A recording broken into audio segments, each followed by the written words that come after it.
Good evening, everybody. Today is the 17th of July, as according to the old calendar. I am, of course, Reader Lazar. Welcome to Voices of British Orthodoxy. Today we have two saints in the book, and I'm not sure about the group chat.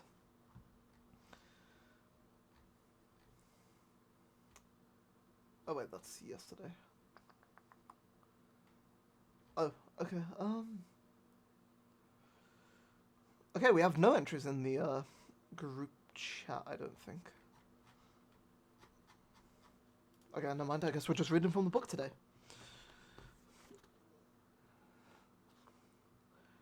Our first entry is for Saint Sinlo, and he is from the 5th century.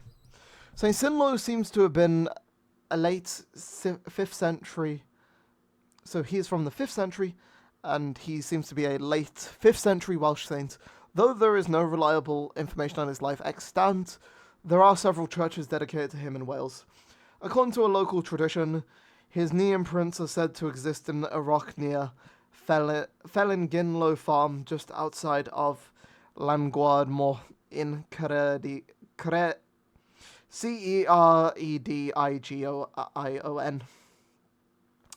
And our last entry for today is for Saint Kenelm. So before he is from the 9th century, but before we do start, we obviously recently had his day of celebration at Saint Lazar's. I might do a episode about our Saint Kenelm pilgrimage, because his well, even though he's our most local saint in Birmingham, his well is actually found all the way in Winchcombe, which is basically in Cheltenham. Saint Kenelm, and also, I'd like to just reiterate before we do read his entry that it is very important to venerate your local saints. Anyway, let's get right into his entry. St. Kenelm was the son of Cornwulf, King of Mercia in England. According to most common legends, all of which were based upon a 12th century manuscript at Winchcombe Abbey, St. Kenelm, at the age of 7, was murdered by beheading at the instigation of his sister Cynrith, who sought to assume the throne.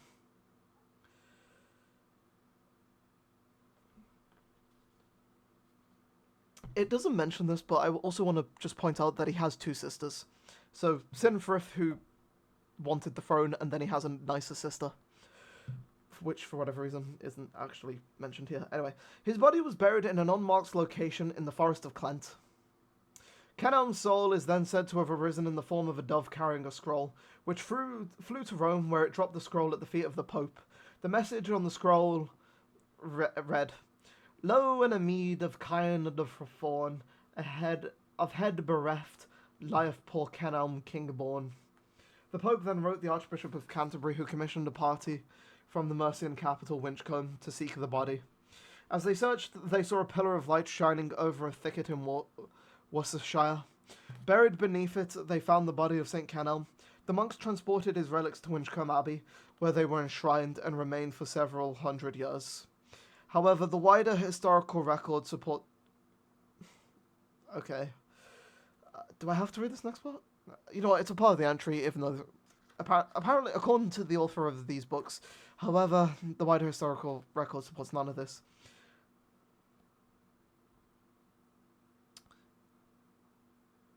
Do I have to read this blasphemy? St. Kenelm was apparently most likely 25 when he reposed from unknown causes.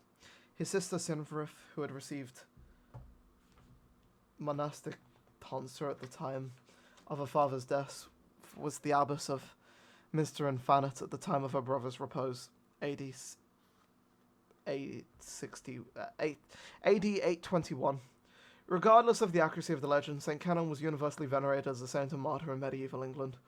He is mentioned in the Canterbury Tales, the Nun-Priest Tale, lines 290 to 301, and 12th century English historian William of Malmesbury recount that there was no place in England to which more pilgrims travelled than to Winchcombe on St. Kenelm's feast day.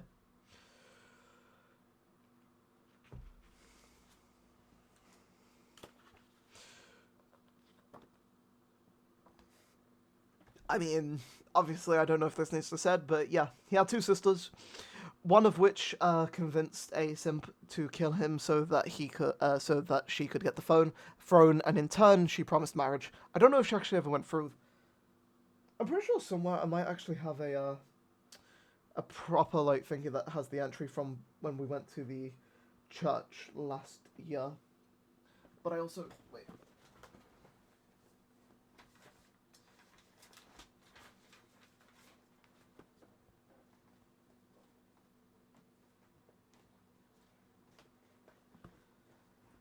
I'm pretty sure.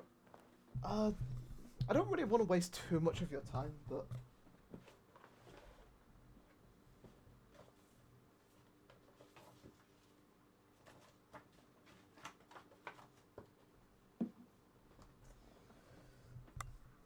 You know, I'll leave it. But yeah, from last year's pilgrimage, which I can actually get it for you. Oh wait, I just thought I could have just used...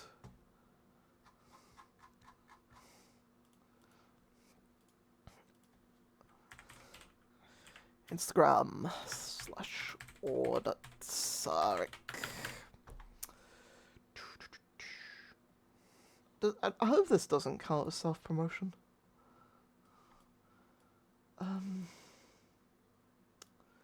gonna... so I'll probably do a proper episode dedicated to talking about both instances, but I'm gonna show off the... What? How far ago was our pilgrimage?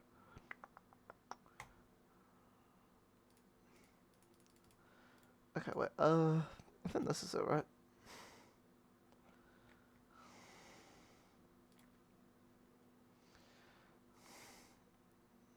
Okay, there we go.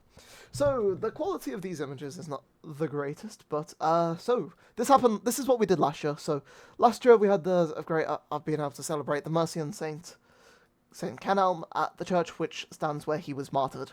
I'd like to thank the priest, whatever. The rest for transfer. And Evelyn for an amazing liturgy. Oh, and also you can see some stuff from Thingy, but I might cover both of these in a separate episode on venerating local saints or whatever. So that's from inside the church that's dedicated to St. Kenelm's. That's, like, from the outside. Sorry. That's a view from the church where, oh, bloody hell. My nose is a bit stuffy because I'm still ill. But I'm almost recovered, so hopefully for tomorrow or Friday's episode, I will be completely recovered. Anyway, this is, like, from where the chanter stand is looking forward. I think that's just a bunch of British people, right? And then you got the icon of Christ in the center.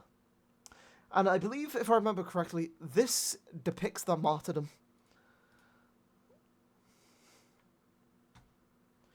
Anyway, that's all I really wanted to show. I might talk a bit more about, like, and compare it to Thingy in a different video. But, matter of fact, when is the next time that we do not have us? Potentially Friday. So Friday, Sunday, next Tuesday, and whenever the 26th is. And also potentially... Okay, so there are some days where we can actually do those kind of vids. Where we can do those extra talks about doing pilgrimages to British saints and stuff. Anyway, I've talked up way too much of your time. I hope you've all had a wonderful day. May those two saints intercede for us before the righteous judge. God bless you all, and Amen.